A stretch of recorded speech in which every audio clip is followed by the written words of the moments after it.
So we're talking about the new vegetable gardener with the absolutely exploding interest in gardening this year.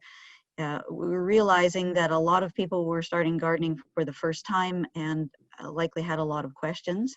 Well, we know had a lot of questions. Now, looking at the list of the people that have signed on, I think that a lot of you aren't brand new gardeners. But that's kind of the path we're taking tonight. And I think what we can maybe do is, if we want to go a little deeper in some of these conversations, we can do that again, because now, for one thing, we're all home, and we've got the space to do this online. So we really hope this works out well for you. So a lot of the photos that I have got on my presentation tonight have come from yards here within Lac St. Anne County. And so if you see something you recognize, then that will be fun to see. Just a little additional introduction. I just wanted to, with these photos here, showing you that here's an example up on the top left-hand corner of a yard that one of the many beautiful gardens that I get to see when I go out to visit people. And we see lots of excellent examples of gardening in all different shapes and sizes, and that's what we're talking about tonight. I also have the privilege of spending a lot of time at the George Peg Botanic Garden, and that's the photo with the dahlia bed there on the machine shed.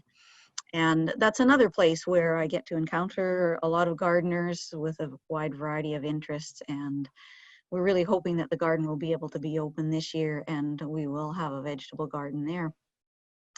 And so when I was putting this presentation together and thinking that we were focusing on new gardeners, I have a family that is moving this weekend to a new acreage, and they are super keen to garden. And the little girl in pink is one of those new gardeners. And so that's really what I'm thinking about tonight as I'm talking, is people who are wanting to know the basics. And so some of this may be repetition for you, and or maybe you'll say, you know what, there's a little tip I never had thought about before. So we'll go for there. But she's who I've got in mind tonight. Okay, so my question to all of you was, why do you want to have a vegetable garden? And you gave me lots of good reasons for it.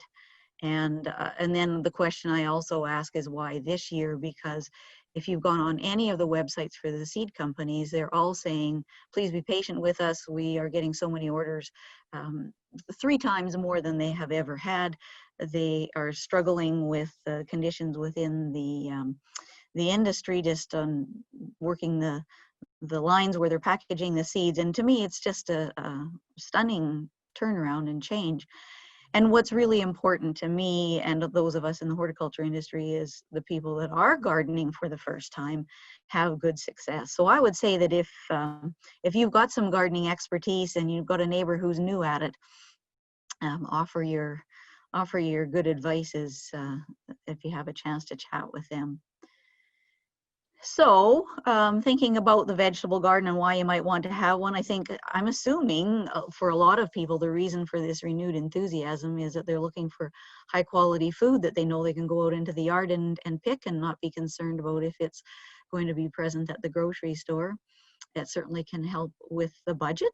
Now, depending on what you're gardening and how you're gardening, if you decide you need to have a $400 garden cart to make this thing work, then maybe the economics of it doesn't pan out in the first year, but I think it can. And so food security plays into that, is knowing that you've got some produce there when you'd like to have it. It's fun. I really hope that people are doing it because they think they've would enjoy being outside, and that's ever more important this year than we've had in a long time. They can be really a good looking aspect of your landscape for sure. And I think that knowing how to garden are good skills to have. And I really do like that piece about using the garden as a way to get children encouraged about gardening as well. And so I'm feeling like I'm going to have some extra time this summer, even if it's just that hour that I usually spend on the highway driving to and from work. Think what we could do with those 5 extra hours a day or more, or sorry, in a week. So we'll see how it plays out this summer. So what I'm going to talk about tonight is, as a new gardener, just the basics, and over again, I'd like to say, keep it simple. I spent a fair bit of time just kind of trolling around online, see what kinds of questions people are asking. I asked my daughter-in-law, what gardening questions do you have? She is that demographic that is keen, hasn't had a garden of her own before. And when I said, what questions do you have? She said, um, that she has about 1 billion questions. So I'm assuming that there are a few questions along the way. So we will talk about where to plant, what to plant, how to plant, when to plant, and some early care for the garden as well, or for the plants, just to get you started off. Okay, so first of all, let's talk about where. Where are you going to put that garden? And if you can, let's pick the very best spot. And so that includes things like the soil, sun. It's got to be in a spot that's convenient, gives you enough space for the kind of garden that you'd like to have. Think about the slope and shelter as well. So there are a lot of things to think about when choosing a space. And I guess I would say, probably for most of us, I'm included, we moved onto our property more than 30 years ago, and our garden went where the garden was already when we got there. And that's often what people do. Or maybe you've been in that place for a long time and are gardening where you've always gardened. And I would say, if it hasn't been a really great spot, or you think that there's another place that might be a little bit better, maybe this is the year to do a transition, or start in another little spot, get going on a garden and slowly change over.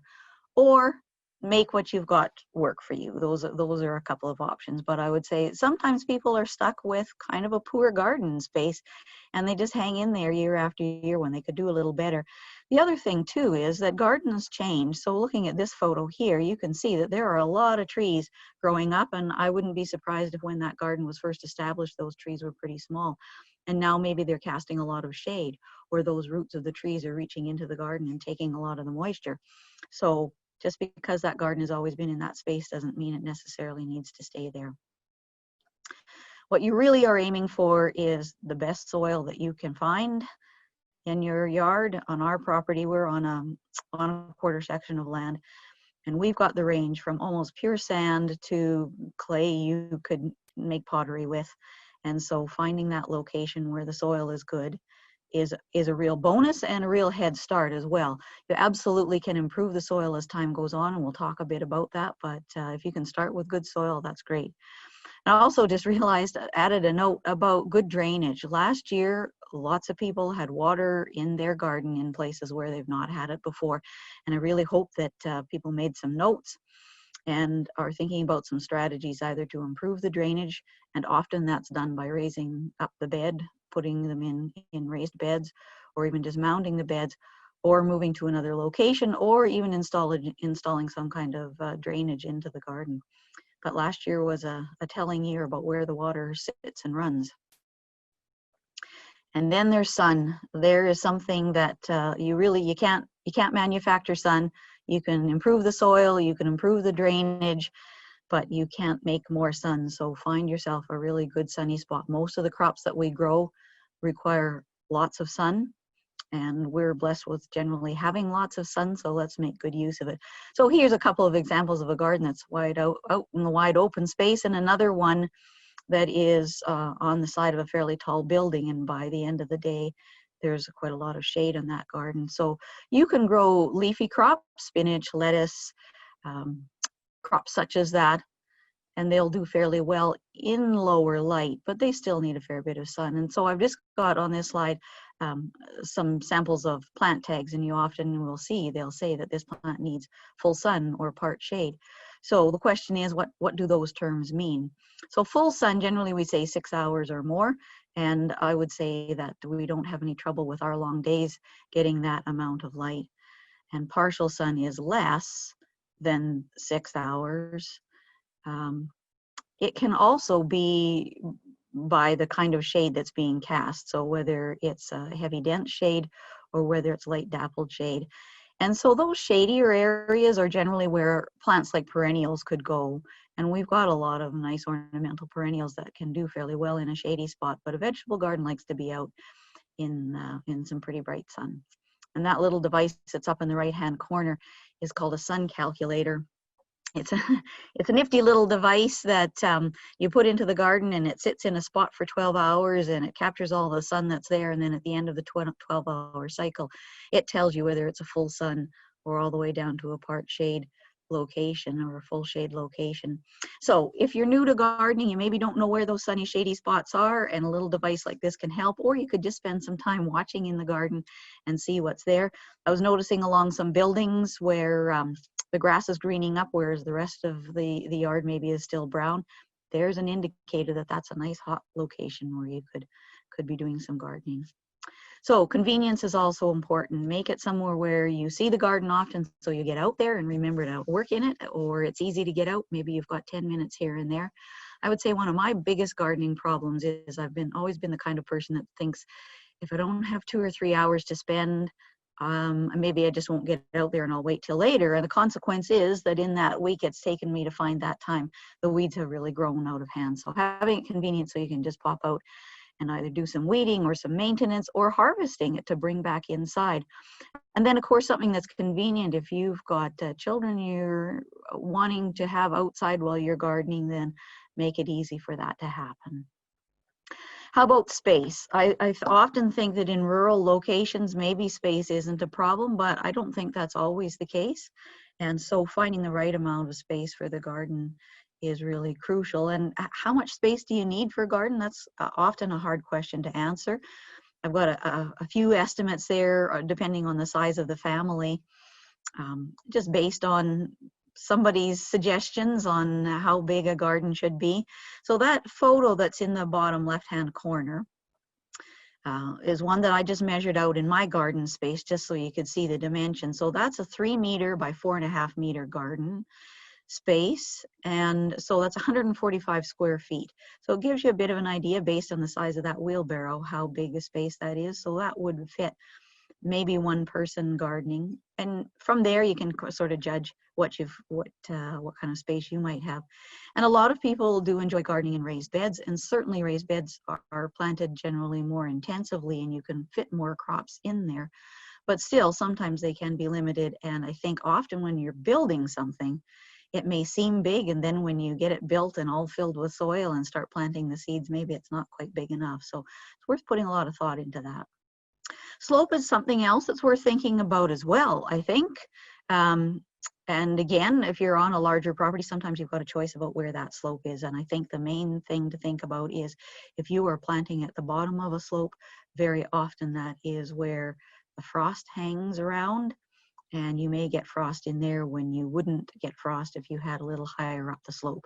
And I would say the frost that happens late in the season in the spring, and that early spring frost or the early autumn frost that comes at the end of the season, those are a couple of our biggest barriers to what we want to grow in the garden. So anything we can do to reduce that barrier, lengthen the season, so much the better. So slopes can be great if you're near the top, that cold air slides off of it. Slopes are nice if they're south facing because they warm up and you get lots of good growth. And but they can be tricky to garden on depending on how steep that slope is. How about a little bit of shelter from the wind? So we talked about not having too much shade on your garden, but it's also kind of nice to have a bit of a background there on the north and west side to slow the wind down, and that will provide us with that microclimate that we're always so anxious to have. So the garden at the top right hand side, that is a big beautiful garden, lots of space to grow, lots of room to maneuver around, but it might get kind of hot out there. So and if that's a windy west wind coming through, maybe that's a challenge. And then, of course, remember that you don't always have to have all of your vegetables in your vegetable garden. They can be spread throughout your perennial beds or your flower beds, or you can mix some flowers in with your vegetable garden. So lots of times you can steal a little corner and some space from other places. And that little garden on the right-hand side is a favorite tomato growing space. It's up against a Quonset with a black roof facing south, lots of heat. Nice rain barrel sitting right there that gets filled up so that there's water ready at hand. So let's next think about what we're going to plant. What is going to go into that garden? And so you will need to think about how much of what you're going to plant, what crops you plant, whether you'll put them in as seeds or transplants, and then the varieties or the cultivars that you're going to plant. So this is a shot from a neighbor of mine that has a beautiful little greenhouse, and those are her gorgeous tomato plants. They're already in bloom. They're going to hit the ground running. She has 125 tomato plants in there. So this comes into the how many plants do you need based on how big your garden is, what are you wanting to can, and ultimately for a lot of people, how many are you planning on giving away to friends and neighbors. So what you plant may depend on the space that you've got. If you've got a big garden, you're going to be planting a lot of different things, or maybe lots of one thing, or you are planting types of plants that require a lot of space. So that garden at the top, that's a garden where you could put an Atlantic giant pumpkin in there to grow and fill in the space. The garden at the bottom, you are planting only what your very favorite crops are.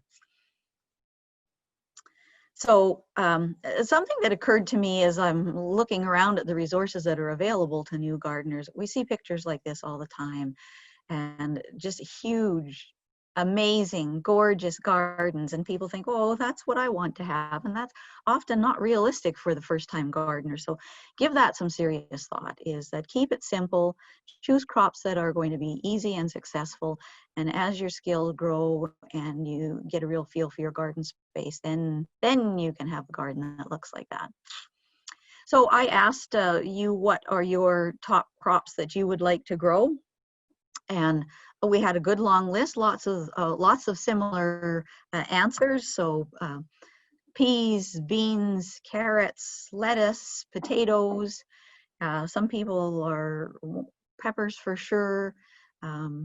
So lots of different things that we can grow, and many, many more things. When you go through the seed catalog, I think you'll often find there are crops that you've never even considered growing. So again, keep it simple. Decide if you are wanting crops that you are going to be storing, so that will make a decision on the types of crops that you grow, how many people you're feeding, and really how much time do you have to take care of them.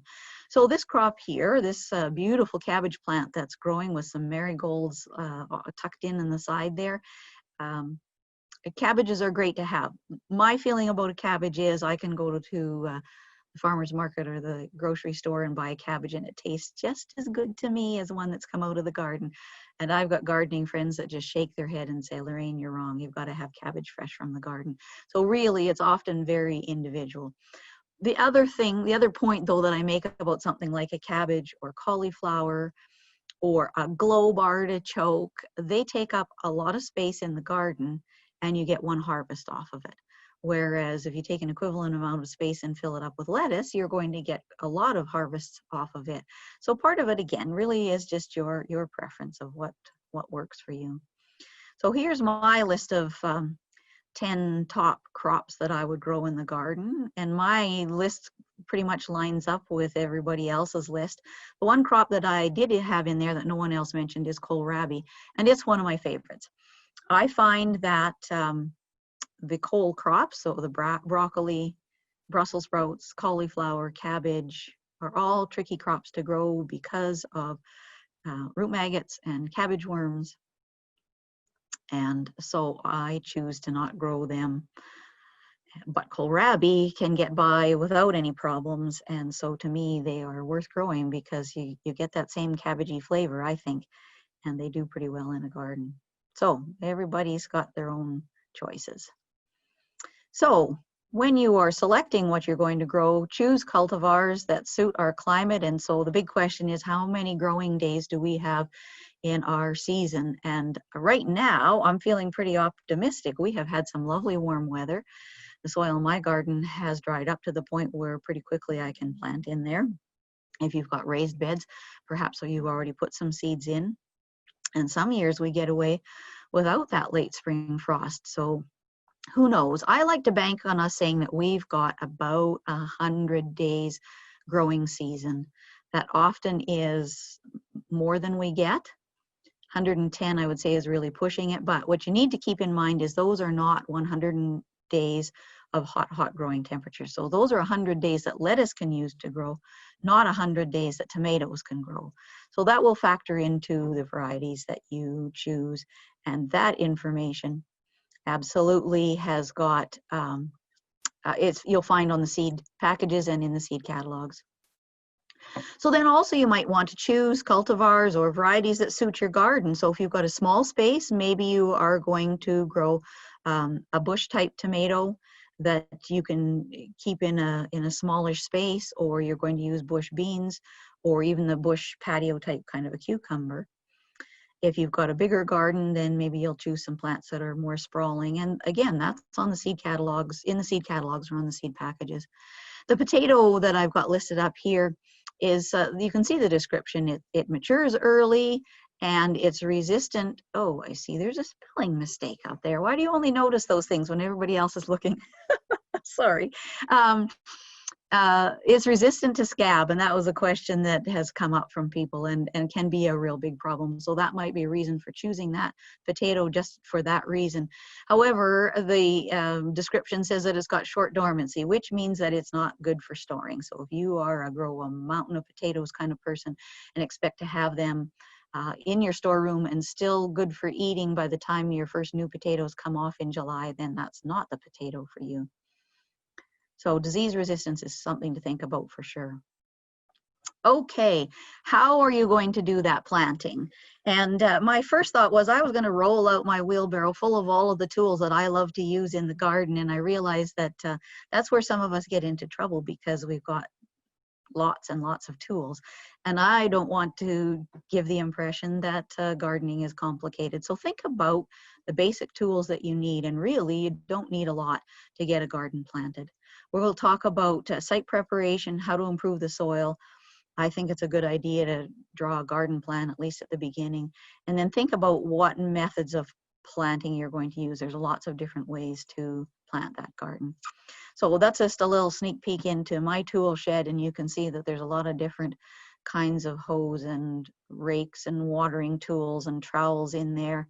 That brand new bright yellow shiny looking tool I bought at the end of the season last year on sale still has the package on it. I haven't had a chance to try it in my garden, but I'm pretty excited about trying a new way to weed in the garden. So having a good selection is nice. Okay, so soil preparation. This is a crucial key piece to getting your garden ready for this planting season. And I would say that people are in one of two situations. One is that they're starting with a new spot, or they've got an established garden that needs to be prepared for the season. If you've got a new plot, I can't stress how important it is that you've got, if it's in a grassy area, you've got to kill that grass before you get started. And sometimes you'll go onto the internet and headlines will catch you that say, make a garden bed this afternoon. And I would say that you need to give yourself enough time to get a bed well established. And to me, the ideal is to start midway through a season, get it ready so it's ready to roll by the end of autumn. It goes through a winter, and then first thing in the spring, you've got a chance to get in there and do another weeding, tidy things up, and get going. But here we are. It's 2020, people are at home, they want to garden, so how are you going to kill that grass and get it going? And there's a variety of ways of doing it. One is to strip the sod off, either by hand. You get a good square-nosed shovel, you can cut through the sod and peel it back, and do not a bad job. It's heavy work, and there's a lot of sod there. A small plot like that, it amounts to a lot of sod to haul away, but it's a good way to do it. If it's a bigger space, sometimes people will use a sod harvester. I suppose if you had a bobcat and a skilled operator, you could probably skim that sod off pretty easily as well. The other way that can be done is to use a herbicide, and there are herbicides that will kill grass and have no soil activity, so you can spray it on, kill the area, wait until the grass has died, and either rototill it in or strip it off, and then off you go. So there's a couple of ways of doing it. Lasagna gardening is another one, and I've got some photos. I'll show you that in a minute. But as far as if you've got an established garden, again, you've got to get the weeds under control. So they may not be grass this time, but there may be some perennials coming in. and you need to get them under control. So it might be the same strategies. You might be hand digging them. You might be using a herbicide. You might be putting a rototiller in there. You might be just digging the whole bed over. All of those ways are doable for getting that soil prepared. And then in both cases, chances are you'll want to add something to the soil to improve it. And when I'm talking about amendments, we're talking peat moss, manure, compost. We'll talk a little bit more about that in the next couple of photos here. So here's the lasagna gardening. And so you can do it on a new site that you're trying to establish a bed.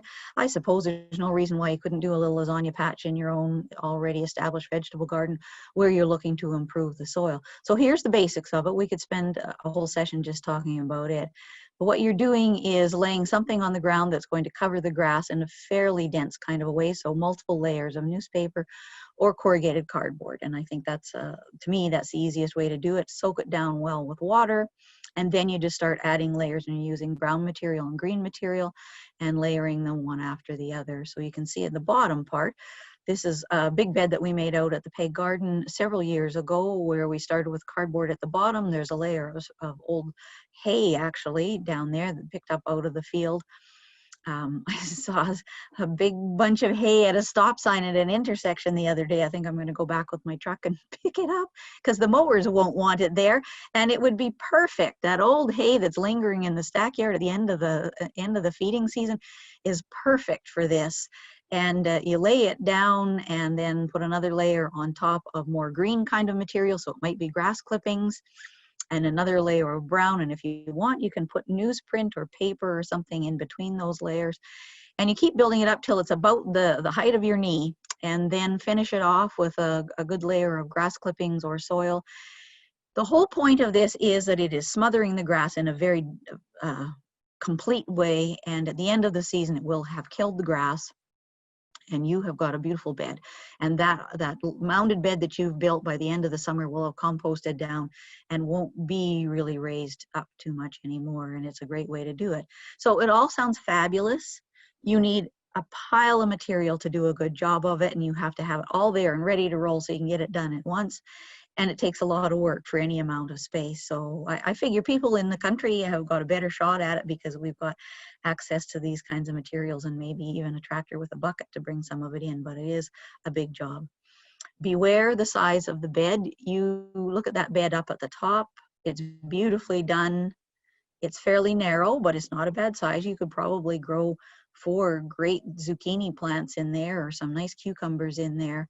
But that grass at the edge is going to grow in, and within a couple of seasons, if you're not managing that grass, that whole thing's going to be run through with quackgrass, and you'll be sorry about that. So you need to pay attention to those things as you go along. Okay, soil. We could spend all day talking about soil as well. And I sometimes wonder, some people have maybe never had the opportunity to actually hold in their hand really nice workable soil. And I think sometimes people garden for years and years and years on difficult soil that makes everything in the garden hard to do. So if you've got soil like you can see on the bottom left-hand corner there, where when it dries up, it's all crusty, the seeds have a hard time germinating, and you go in with a little weeder to pull a dandelion out, and it just snaps off at the top because it's so hard with clay. And that is a soil that really would benefit with some amendments. So that little diagram on the side is what we see as a typical soil composition. So there needs to be a certain amount of air. There will be spaces of air that get filled with water. We want about 5% organic matter, and then all the rest of it is sand, silt, and clay. And it's that combination or that ratio of sand, silt, and clay that tells us what kind of garden soil we've got. And so loam, we hear people talking about loam, is a nice equal portions of sand, silt, and clay, plus some of that organic matter, and then you have got a nice garden soil to work with. So that dish up at the top has got compost on the left-hand side, and on the right-hand side of the trowel is some garden soil that came from the Black Dirt Company in Spruce Grove. They sell soil, and it is beautiful. That's what's in that hand off to the side. And that ball of soil is the perfect moisture for planting if I poke that with my finger, it would just crumble away nicely. And that's the kind of soil that you were looking for, dark and rich and nice. So amendments can be added to improve the soil. And then once you've got those materials added in, you also want to go in and take out all the big clods, the weeds, the sticks, the bones, the rocks out of your garden. So what are we amending the soil with? Often we're using compost, maybe compost that you've made yourself, and that's what's going on in that bin that everybody's so interested in looking at. Or maybe you've purchased it from somewhere, or well-rotted manure, and I really stress the well-rotted part on it. That kindly farming neighbor that's got some really ripe uncomposted manure is not what you want in your garden, or maybe you're using peat. And sometimes people will add coarse sand in their soil, but I would say for the most part, for a lot of our gardens, compost and peat moss and well-rotted manure are what we want to use. And you spread it on a layer that's about 15 centimeters thick over the surface of the soil, and dig it in about a spade's depth, and that's a good season's worth of adding to your soil, and just keep working away at it year after year. It can make a big difference. So just a couple of points to mention as well. So we've got the soil ready, it's clean, you're ready to go and do your planting. So maybe you rototilled it. My garden this year, I'm thinking maybe I can get away without rototilling it, and I can just do a good raking with it.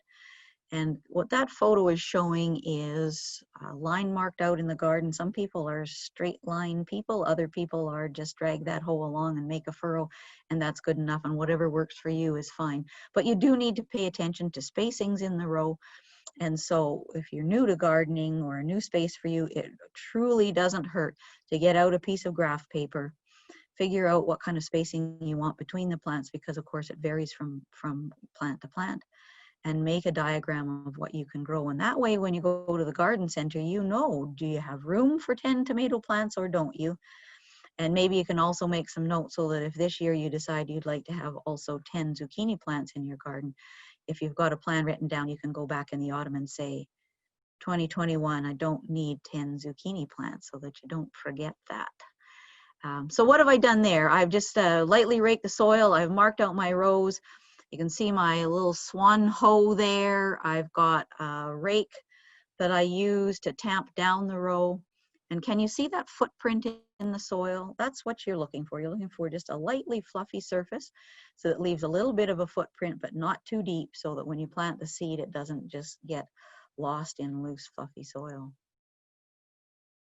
So what kind of strategies are you going to use to plant? There are so many ways to go about it. The standard way has always been to make straight rows, and one single kind of a row, and hoeing in between, and the space between the rows will depend on the kind of plants that you've got. And how deep you plant that seed generally depends on the size of the seed. So all of that good information is on the back of the seed package. But do you always need to plant just in straight rows? And you certainly don't. And if you've visited other people's gardens, you've seen lots of different ways to plant. One of them is block planting. So on the right-hand side, there's a couple of different beds of lettuce. So crops that are small, I find do really well in blocks.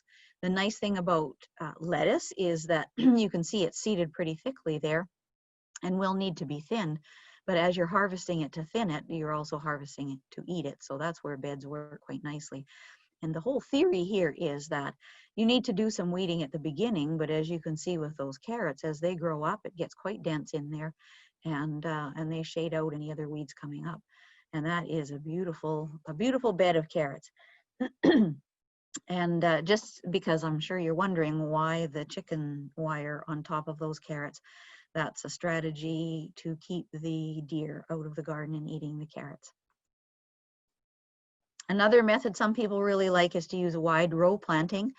And so these beds, I believe, were formed with a special tool that's on a rototiller, but you can also do it by hand, where you actually just hill up that mound, make it fairly wide, broaden it off at the top. And so what they've done here is just planted 2 rows of the same crop, and based on that little red marker there, I'm assuming that's beets in that row. And so they grow in there quite nicely. The soil is raised up so it's warm, It grows a little faster. There's lots of depth to the soil so that the roots have a chance to form nicely. And it's a little hollowed out in the middle so that watering that bed is quite easy. You can just run the water right down the middle and it holds it. And it looks to me like at the far end, there maybe is another crop growing there, and perhaps it's something like radishes that don't need as much space. And so there's 3 rows growing in that wide bed. And so those beds can be knocked down and redone next year. Sometimes people will keep them year after year. And of course, there's always lots of interest in raised beds, and I think there are many good reasons to grow in raised beds. The one thing I do want to say is if you flip through something like Pinterest, you might get the idea that there's really only one way to grow plants, and that's in raised beds, because that's all you ever see. There is a lot of value in growing your garden right in the ground. And if you've got decent soil and can get the weeds under control, then growing in the ground is an inexpensive and pretty easy, ready to go kind of way to do it. But raised beds have got the advantage that being higher up, they warm up faster. It's easy to really improve the soil. So if you've got a really heavy clay soil, a raised bed can be nice. They're easy to get into, even if the soil is wet. They're easy to get into if you have difficulty bending down. They don't require a lot of cultivation because you're planting intensively and it's a smaller space. They can look very lovely, and you can get a really very nice yield off of raised beds. And we could spend a lot of time talking about it, and Gloria and I actually were having a conversation and thinking that maybe we should do a whole session just on raised beds and share some ideas. There are, of course, some downsides to them. They tend to dry out very quickly. And what I see often are raised beds that have become terribly overgrown with quackgrass. And that's such a disappointment because of all the time and energy that goes into them. So we'll talk a little bit more about quackgrass later. There are lots of kinds of containers that can be used and a lot of vegetables that will do nicely in them. You can't expect, well, I wouldn't consider growing corn in containers. But there are many crops that do well in containers, and some of them, those containers you can pick up at the take it or leave it. Some of them are old materials that you use on the farm for something else and now can be repurposed, or you can buy containers that are specifically meant for growing vegetables in, and there's lots of good reasons to try containers too. Square foot gardening is another one that a lot of people are interested in. And square foot gardening, this one is being done in a container bed for a very specific reason for a gardener with a disability, but you can also have square foot gardens in an ordinary in the ground garden space. People like these square foot gardens for a variety of reasons. One is that you're planting very specifically, and so you're not wasting any seed. There's no thinning that goes on in there. They're very quick to maintain, and you're just not wasting any bit of space. But it's a very controlled kind of garden, needs a lot of attention. And the people that love it, love it. The people that are a little more loosey-goosey kind of gardeners, I think it's maybe a bit more structured than what they're keen on. Okay, so then the next question is, we've talked about the garden. Now, when can I plant? And again, I think the answer often is, well, that depends what it is that you're planting. Some crops can be planted right away, and some of them need to wait until after the frost. And some of them need frost protection, and if you can provide that frost protection, then they can be planted a little earlier than the frost. So first of all, you're planting from seed or transplant, and that is important. I've listed the crops that I grow from seed in the garden and put in as transplants, and nobody grows tomatoes straight from seed in our climate here. Some people can grow cucumbers and have a great crop growing them from seed in the garden. I don't think I would in mine. I always would need to put the cucumbers in as transplants, and the same go for squashes. So what we're really doing is dividing the plants into warm season and cool season crops. And so those cool season crops are often the leafy ones, and they do well when the soil is cool. So that means that they can germinate when the soil is cool. They can also grow when the soil is cool, and will stand a little bit of frost.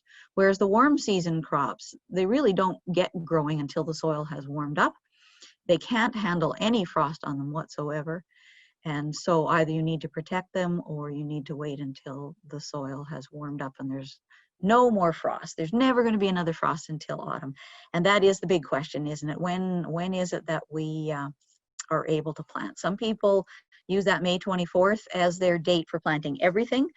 The cool season crops absolutely can be planted quite a bit earlier. Some can be planted now.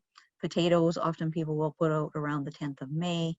And then a lot of people, for the bulk of their planting, will do that around the May long weekend. So I often used to think that May 24th was a reasonable gamble for when I was going to plant out frost-sensitive crops. I pretty much feel like I need to wait until the beginning of June before I put them out if I'm not going to be protecting them. And of course, there are lots of online tools for figuring out a lot of things about your garden. And this one is from the Farmer's Almanac. And you just plug in your postal code and it tells you what the frost dates are for your area based on the nearest weather station. And I would say that what they have told me is very depressing. June 11th is the last spring frost. August 22nd, first fall frost. And I would say for sure we've had years like that.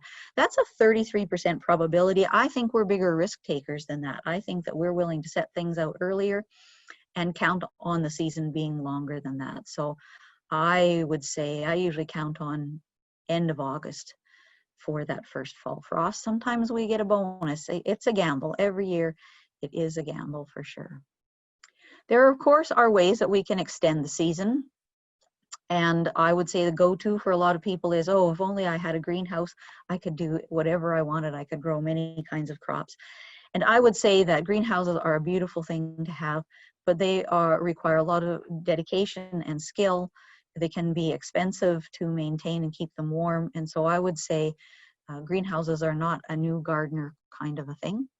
I would also say beware of the very small greenhouses. They can help you out a lot. They can be a great space, but they can also be a killer of plants. If you are headed off to work and you've put plants in the greenhouse and you're not there at 2 in the afternoon to open those doors, then those beautiful plants you've grown are often cooked. Or if you get home late and it's already gone below 0. So it's a bit tricky, but absolutely greenhouses can extend the season and are great. There are some simpler ways to extend the season, and it might be as simple, oh, I thought I had a picture there, might be as simple as a floating row cover. I guess I have a picture of that a little bit later on. Or sheets. I have a box full of old bed sheets that sit ready at hand, and you can plant some of your plants out and expect to get about 2 to 3 degrees of frost protection. If you get keen, you put those tomatoes out, you can cover them up and maybe you're still okay. But every year the greenhouses have a run on some of their transplants when people get a little too eager and plant out too early. So just some quick general tips of care growing throughout the summer, what it is you need to keep an eye on. I think that thinning is one of the most neglected tasks in the garden that can make such a big difference. So it looks to me like he's weeding lettuce there.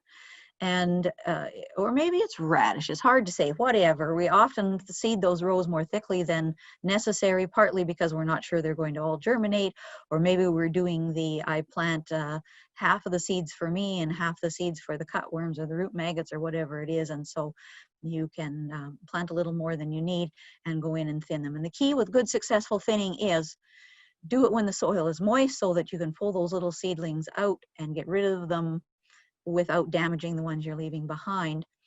Sometimes if you've got gaps in the row, you can pull some of those out and replant them a little farther along and fill the spaces.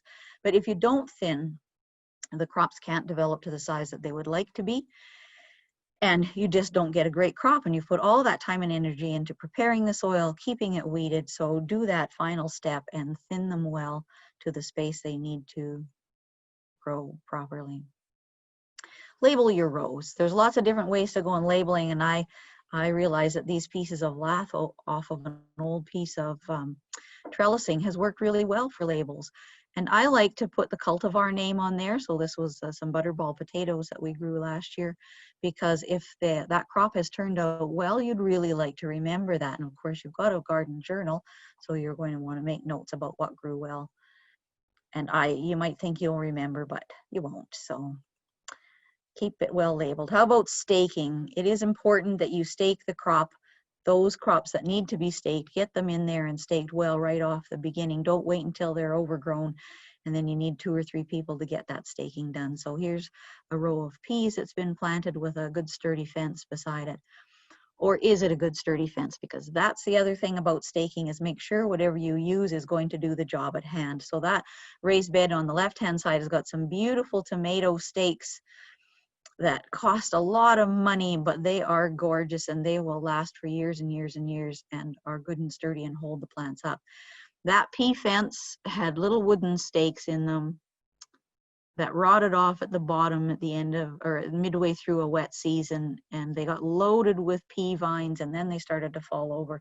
And that surely is not the time to be fixing your staking. So make sure you've got good sturdy stakes.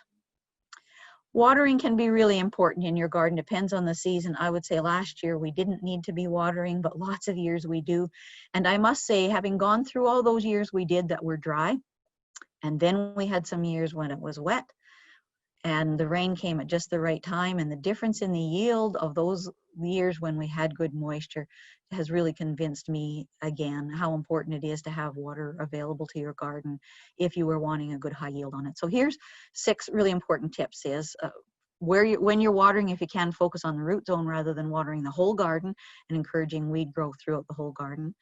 Only water when you need, and so that ties into the next point, which is to water deeply and thoroughly, and then don't water again. So not a little bit of sprinkling of water day after day, but water well and then don't water again until they need it. It's usually recommended, if you can, to water in the morning so that the plants have all day to dry up so they don't go into the evening wet. It's not so much a problem generally in our climate because we tend to have hot, dry days and the plants do dry up. But last year, the days were wet and the fog, we had day after day after day, and so that's when disease becomes more of a problem. If you are mulching your crop, it's holding the moisture in so that there's less need to water. And when you do water, the water soaks in. So there are 2 or 3 bonuses from mulches. And then use the right tool for watering. So maybe it's a soaker hose, maybe it's a watering can in a small space. Lots of different choices for watering. The other piece that I think is really important about watering is to make it convenient. If you have to drag a hose from somewhere else to do the watering, often it doesn't get done, so make it easy. So this gardener has got barrels that he keeps filled with water in the garden, and there you can see some rain barrels right nearby as well. Keeps them filled, and you'll notice that little package of Miracle Grow on the side. So my second comment here is don't be afraid to fertilize in your garden. A lot of people have hesitated to do that. There are many different kinds of fertilizers you can use. If you're looking for a good high yield, then it's worth spending a little bit of time on fertilizer. Or maybe you're using a nice compost and mixing that in around the plants. Even if it's just the tomato plants, 1 or 2 crops that you really want a good yield off of, it is worth using some fertilizer. And there's many different kinds. Some of them are granular that you mix up with water and water in. Some are you just put in beside the row and mix them in the soil and they get watered in as you water or it rains. And as always, read the label, use it at the rate they recommend, and you can't go too far wrong. Other care things to think about in your garden. Mulching can be a real benefit, as I already said, for holding moisture in. It allows you access into the garden if you've got a soil that doesn't dry out quickly. It can be a great barrier to weeds. It can look very nice. And it can also attract slugs. So many of these strategies that we use depend a little bit on the season, and you have to be prepared to make a change depending on what's going on in your own garden. But lots of different materials can be used for mulches: straw, grass clippings, compost, wood chips. A lot of people in rural areas, if you see a company like Davy Tree out clearing the lines, underneath the power lines, lots of times you can ask them to just come and dump a pile of wood chips at your place. Equus near Onaway has got an enormous pile of wood chips that are free for people to come and load up on their own and take them away. It's outside the yard so that you don't even need to go during office hours. So lots of sources of material. Some people use inorganic kinds of mulches. So in this photo, you can see it looks like straw that's between the rows, and then black plastic mulch within the row where the tomatoes are growing. And plastic mulches can work very nicely. The black mulch excludes the sun, so there's no weeds, and it also holds heat so that you get the soil warming up very nicely. So here we get to weeds, and again, we could spend the whole day, whole session talking just about weeds. But there's so many pieces that can make a difference and that are important. And one of them is excellent soil preparation before you plant the bed, even if it means that you delay your planting a little bit so that you can do some great weed control. It is time well spent. If it's perennial weeds, you need to spend that much more time on taking care of them. Crop rotation can help. So what I'm thinking is that if you've got a bed that is quite weedy, that's a great spot to put potatoes often, because you can get in there and cultivate quite rigorously and keep them under control all summer long. Whereas if you've got something like lettuce where you have to be pretty careful and about weeding, it's a little trickier. So move your crops around, and that allows you to get different weeds under control. Again, mulching can help. If you're going to be using cultivation, maybe you are using a rototiller, maybe you are using a hoe, do it fairly shallowly, do it in a timely fashion. And that, I think, is one of the key pieces, is get the weeds under control, stay on top of them, and catch them when they're small. Don't let them go to seed. All of those things are important. This photo you can see here has got some nicely mulched beds of potatoes. And what have they got on the outside perimeter? They've got bare soil. And a lot of times a good recommendation is to keep the soil covered. But in a case like this, where there clearly is lawn around on the sides, I'm thinking having that open zone where you can catch that grass as it's creeping in there can be a very effective way of keeping the grass at bay. Mowing can work. It's not infrequent where maybe an area in the garden gets away, and sometimes you just need to push that push mower in there and chop those weeds down, with your main goal being that you're not letting the plants go to seed. If you've got a bagger on it, you can catch all that, those weeds, catch them up, and they're all nicely chopped up, and you put them on the compost and they decompose. So at least you got some good out of those weeds. You can put it back into the soil.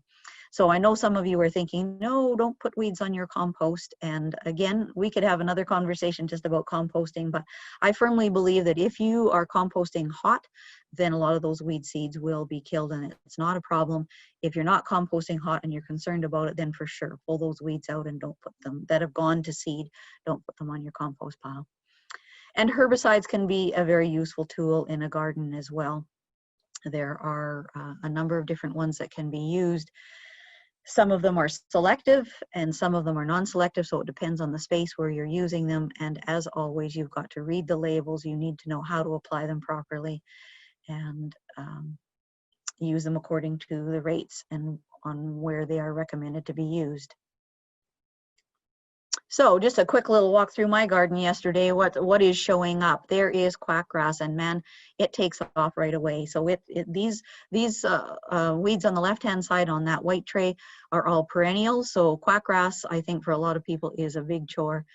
That little grass by the handle of my hori knife is an annual bluegrass that gets into the garden, and it looks so small and innocent, but it can spread and be a real problem.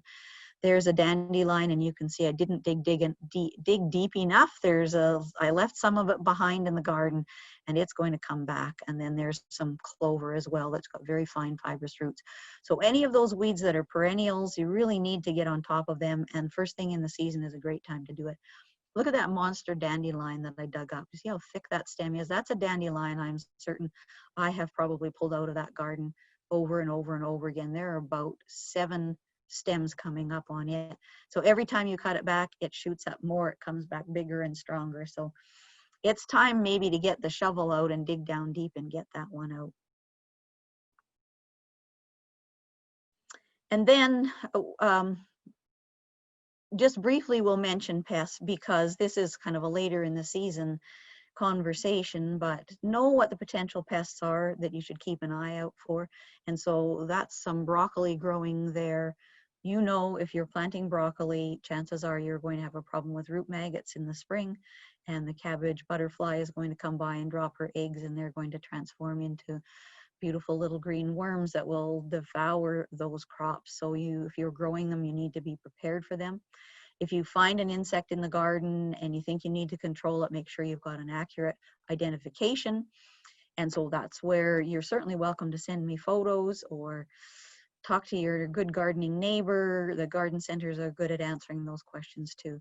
It's important to know what the life cycle of them is so that you know when, if you're going to do some kind of control measure, when to do that, and then use the right means for controlling. And it might be something as simple as hand picking them, or it might mean that you need to put a cover over top of them. So one of my favorite control measures for a garden is floating row cover. That's what's in the photo at the top. It's a loose non-woven fabric that lets light through, it lets moisture through. You put it over top of a row just as you're planting it. So again, things like broccoli, cabbage, cauliflower underneath there, and it's very loose and baggy, and as the plants grow, they fill up that space. And if you put it down right at the beginning of the season and keep it well secured, then you will have a beautiful crop of broccoli, but you do need to lift it if you need to get into weed. If it gets any holes in it, then the insects will get in there. So it can work extremely well. The other advantage of the floating row cover is that it works as a nice frost blanket as well. So it gives you a little bit of, a couple of degrees of frost protection too. So we could talk insects all day as well. And then diseases. We don't have as many disease problems as they do in a lot of other climates, but we're thinking about scab then is one of them, and that's where choosing a resistant cultivar can be helpful. Good air circulation, and I didn't mention that with thinning. That's another good reason for spacing your plants out properly. If you get good air circulation in times when we have kind of humid weather, that can help reduce the disease level. When you're in there hoeing, if you can make sure that you're not wounding the plants, because often a wound is the place where those diseases get in. And quickly, I'm going to mention potato scab. There's a lot of information here, but I've highlighted the key pieces. And this information comes off of Eagle Creek Seed Potatoes website. And I met John, who grows these beautiful potatoes, and a conversation with him about scab really changed my thinking about scab in potatoes. And one of his key points is that it is particularly bad if the potatoes are dry during the growing season, mostly when the tubers are forming. So if you can be quite diligent about making sure the potatoes have plenty of moisture, the chances of having scab are greatly reduced. So that's a fairly simple solution. So here are his points. And he says that the #1 question they get every year is about scab on potatoes, because it's everywhere. Once there are scab organisms in the soil, they can hang around there for 20 years with no potatoes in there. So rotation isn't going to do you a whole lot of good. So there are resistant cultivars that can do well. And one year I grew quite a few resistant cultivars, and I found that it did make quite a difference. So that's a help.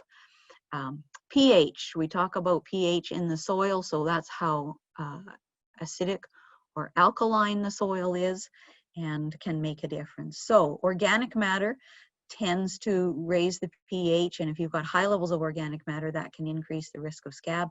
And so here's where all of our conversations about gardening start to fall apart. Lorraine keeps talking about how important organic matter is. Mulch your garden, add compost. And now I'm saying if you've got too much organic matter, it can cause you problems with scab. So you sort of have to balance that off. Or maybe you don't add extra organic matter the year before in a space where you know you're going to put potatoes. Sandy soils is low in organic matter, so they tend to be better for growing potatoes. Again, dry years are worse for scab, so if you can water, that helps. And then if you've got soil that is slightly more acidic than what most crops generally prefer, then that can be a good solution too. However, it's not easy to acidify your soil, and other crops won't necessarily enjoy that change. So I would say that that's probably not your key way of trying to control scab. So keep the plants watered, use resistant cultivars. Those are probably your best bets. And then the final thing that John says is that this scab won't kill you. So maybe you've got scabby potatoes, you can still eat them. You just don't want to be taking them to the farmer's market. So I think that pretty much takes us to the end. And when I was on the Farmer's Almanac website, this little pop-up came up saying, would you like the free beginner's garden guide? And that just makes you want to click on that. And there's lots of great information there. What made me smile, though, was you've got the choice of saying, yes, get your free guide, or you can say at the bottom, no thanks, I know everything about gardening. And I don't think even super duper good gardeners would say they know everything. So probably we should all get that free beginner's gardening guide.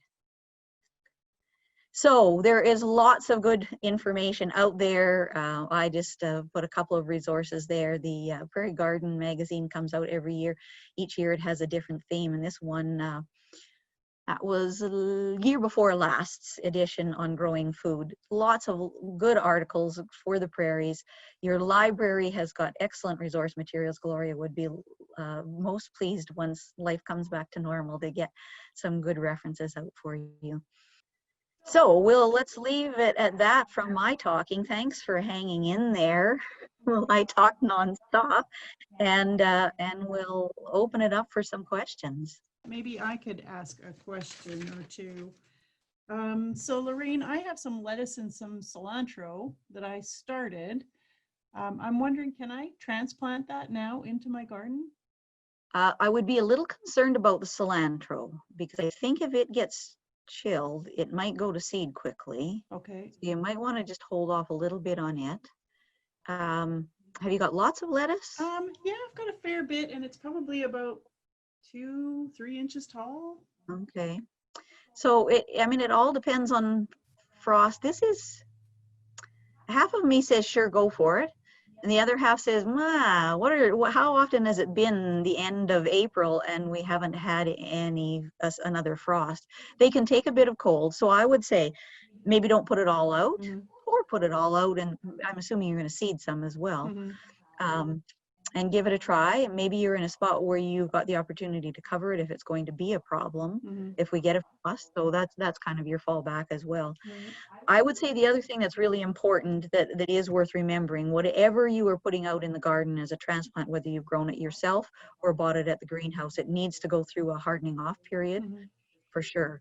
You can't take it straight from underneath your plant light or your windowsill and put it outside. So you need to give it a week, 2 weeks of put it outside during the daytime. Not only is it getting used to the temperatures, but it's also getting used to the bright light. It's also getting used to the wind being on it. So what you're trying to do is to toughen them up. So reduce the watering a little bit and leave it out longer and longer each day. Okay. So I would say, that's how I was feeling today at 19 degrees. Oh, sure, let's just put some stuff out there and see what we can do. Thank you. Hi, Lorraine. It's Karen Sinan. We started some pumpkins in the house, but they're like totally overgrowing in the little pots. Like they're like, I don't know, 6 inches tall. Should we try and transplant them into a bigger pot before we put them outside, or are they okay in the little pot? Yeah, so I would say that the pumpkins are not ready to go outside yet. And they're going to still need some warm temperatures before they go out. So I would say for sure put them into bigger pots. Okay. And so are they're in a pot right now, not just in a pellet kind of a thing? Yeah, we moved them from a pellet thing into a bigger pot, but I think they're too big for that pot even already too. Sure. Well, it should be a simple matter where you can just slip it out of that small pot and move it into a bigger pot. And then you'll have a bigger, nicer looking plant and sturdier plant when it goes out. So, the trick often is when you're growing things, do you have room for bigger pots for those plants? Yeah, we could make room for them in the house. That's probably okay. And for sure you can be putting them out on your deck or your patio or out up against the house where it's nice and warm, and bringing them back inside during the night, or roll them into the garage or something. So I would say the whole point of starting them ahead of time is so that they're in good shape when they go outside. And you're at the stage now in these warm days, they should be going outside so that they're not too wimpy to stand for the weather. Perfect. Okay, thanks. Okay.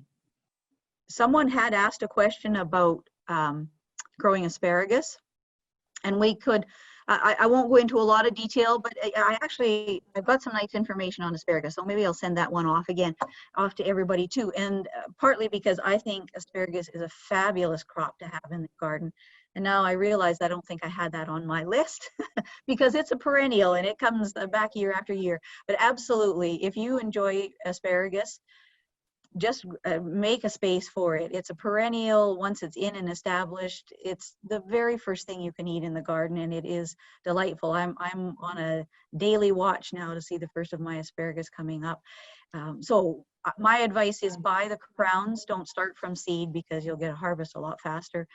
And there are some new cultivars out that are terrific. One called Guelph Millennium. It's an all male selection, so you get the nice big stems on it, high yields. The key thing with them is you just need to keep it well weeded, keep the quackgrass out of those beds, because that's a bit of a trick with a perennial kind of a crop. So prepare the soil well before you plant. Often they're planted in a bit of a trench, and then you fill that trench in slowly over the season. And of course, I think the important thing is with perennial vegetables, excuse me, or whether it's rhubarb that's in there or strawberries in your garden, put them off to the side. Don't have them intermingled in the rest of your garden, and that makes maintenance much easier. Hi, Lorraine, can you hear me? I can. It's Lynette. Hi. I need to ask you if I use Roundup on really bad quackgrass. I can't see any way to get out because they're raised beds. But how soon can I put some plants in afterwards, or do I need to do anything?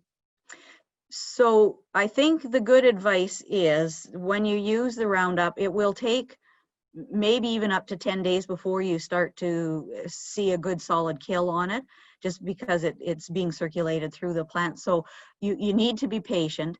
So spray it at the rate that's recommended. Wait till you see that the grass is dead. And if you, depending on what you're wanting to grow in there, if they're short season crops, you might even want to wait even longer to see if you did, in case you didn't get a total kill and more is going to come up and you want to hit it a second time. But I would say if you're just going to do it once you see that the tops have died, then you are good to plant in there. You might want to go in and do some digging and see if you can grab out any more roots that are left behind. But there is no soil activity with it, so you can put plants into it right away. Great, thanks. And I agree with you, Lynette, that there are times when it is just such a mess that seems like the only practical solution, and I believe it's a good solution. What about chickweed? Oh, well, chickweed's a different story. So it's an annual, and you just have to be persistent. It sets an enormous amount of seed that lasts for a very long time. And that's what you're battling, is all those seeds that just keep coming back and back and back.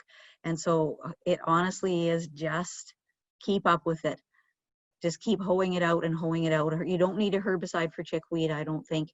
Just try to keep on top of it.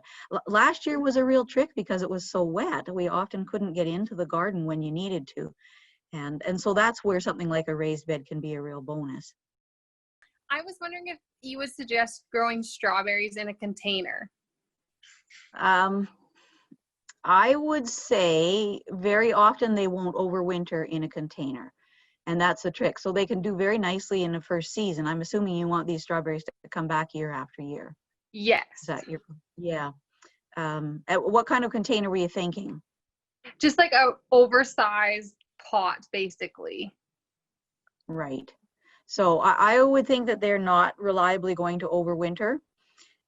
Sometimes what people will do is they'll grow them in a pot one season, and then at the end of the season, they'll dig them out and then plant them into the ground. What was your plan, that they're easier to take care of in a container and then you don't have the troubles with weeding when they're in the garden? Yes, because I also Yes. have raised beds and then containers, so I thought, oh, it'd be nice to just keep it in container and then keep it contained. Right. Yeah.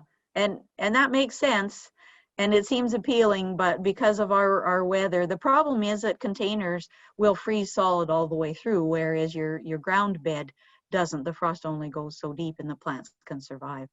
So sometimes what people will do, if it's a small enough container, depending if you've only got a few plants, you can dig a hole and sink that whole pot into the ground for the winter and then lift it out again. But that's a lot of work, and if you're wanting any quantity of strawberries, probably not all that practical. Okay. I'm thinking maybe I'll just Unless put a somebody's plot in the ground or something. Yeah. And so again, with strawberries, the key there is if you're going to plant them in the ground, spend a season preparing an area that's beautifully clean so that you can plant them and keep on top of the weeds afterwards. Okay. And also with a lot of the strawberries, they have their best yield in those first 4 years. So some strategies people will use is to have a bed that they keep fallow and grow strawberries for about 4 years, and then start propagating the runners off of them and transplant them into that new bed, so that you've got a bit of a transition between 2 different beds, and you can renew them. And so that way the new bed has got all brand new runners that will produce beautifully for you for about 4 years, and you repeat that back and forth again, instead of having a strawberry patch that is 15 years old and always has older plants in it that are kind of struggling. Good to know. Thanks. Another question a couple people mentioned were deer and moose and mice and elk that get into gardens. And they can be a real challenge. And I would say probably, well, I would say especially at this time of year, but sometimes at the end of the season too. So I was delighted to discover about a week ago that I had some spinach up in the garden, and it was a pretty good size. When the snow melted, there was the spinach underneath there. It had seeded last year and had grown in the autumn. And I went back the next day ready to harvest a tiny little bit of spinach for a salad, just so I could say that I'd been eating spinach in the 3rd week of April, and they were gone. Not a single bit of spinach. And I thought, did I dream that I saw spinach? And then I realized that there were deer footprints in the soil and they had eaten it right down. So they can be a real big problem in the garden. And there's a variety of ways to manage them. Some people find that a dog works well, but that doesn't work for everybody. There are repellents that can be used. There's one product called Bobex that a nurseryman I know has said that it has worked really well for him on his nursery material. But it needs to be applied often, and it's a bit tricky and sensitive for weather, but it's doable. Don't attract them to your yard in the first place. And I know that's what we have done big time, is the bird feeders. We've got a lot of bird feeders, and they spill seed out all over, and the deer come for that, and the porcupine come for that. And so we've invited them into the yard, and the voles come for that, and then we get mad when they come. So being really careful about where your bird feeders are, or collecting up the seed and don't let it fall, which is a tricky thing to do. In the autumn, fruit dropping on the ground also invites those animals in. So if we can do things that doesn't attract them, that would help. And then I think the final thing are barriers. If it's a real serious problem, a fence can be not a bad solution. There are some lightweight deer fence material that's fairly inexpensive, that's easy to put up, that works quite well. You're not needing something that is strong that will keep a determined deer out of. You're just trying to put something up that shows them that it's a barrier that they can't jump over, or that kind of scares them off. So it doesn't need to be a big, solid, expensive fence, but it needs to be an effective fence. So a very short fence, they'll just skip over and not be deterred by it. And I believe that deer are quite smart. And so things that are very simple, like hanging shiny CDs in your garden, are not going to do the trick. They might for a little while, but I hung something up in my garden just the other day that was going to deter them, and within 12 hours they were standing right beside it checking it out, and it didn't scare them off. So yeah, those are just a few strategies for deer and moose. Can I ask you another question, Lorraine? You bet. I am interested in the lasagna gardening. I assume I probably should have done this last fall before the snow came, but is it too late to do something now and still grow later this year? Great question. Yeah, I would say it is. And that's the whole point of the lasagna garden, is that you want to build it so it's hot and fast and it will compost down. So often in the first season, you were planting biggish kind of crops in there. So that one example that I had where there was grass clippings on the top, you could easily dig a little hole in there, spread a little soil around on it, plant zucchini or squash or tomatoes in there, and they love the heat as it's decomposing. Other people will put a soil on top of it and plant rows right into that bed. So yes, you can. Okay, Yeah. thank you. That helps. And so, if I may, just put a little plug in, we had a big plan for talking about a new way to grow perennials. And the Evansburg Garden Club was going to do a movie showing last weekend to get us kicked off on a 2-year program of classes, workshops, demonstration bed building out at the George Pay Garden, and that has been kind of stymied for us a little bit. We've had to replan, but one of the plans was to do a lasagna bed in preparation for planting this perennial bed out at Pay Garden, because we needed a season ahead of time to get it ready. And we're hoping we can still go ahead and do that. If we're looking for, 10 keen people, we'll figure out a way to do it not shoulder to shoulder. And so that would be a great opportunity if you've not ever done a lasagna bed and you want to see how it's done and garden with some other people, to come along and join us. So I will, when I send these resources out to everyone, also just offer you the opportunity that if you'd like to be on the email list for the county and or for Pay Garden, then you will know about when we're doing that lasagna bed. Thanks. Okay, well, I hope that we answered most of the questions that people had asked in advance, and I really appreciate that you played that game and answered some of my questions about what your measures of success for, which were included just having vegetables to eat. Other people were wanting enough vegetables that they could can. Some were wanting some that they could put down into their storeroom. And I think all of those are doable things. I hope that you've gained some new ideas or reinforced what you've always known was true. And I really appreciate all of you being here this evening, and wish you a great gardening season.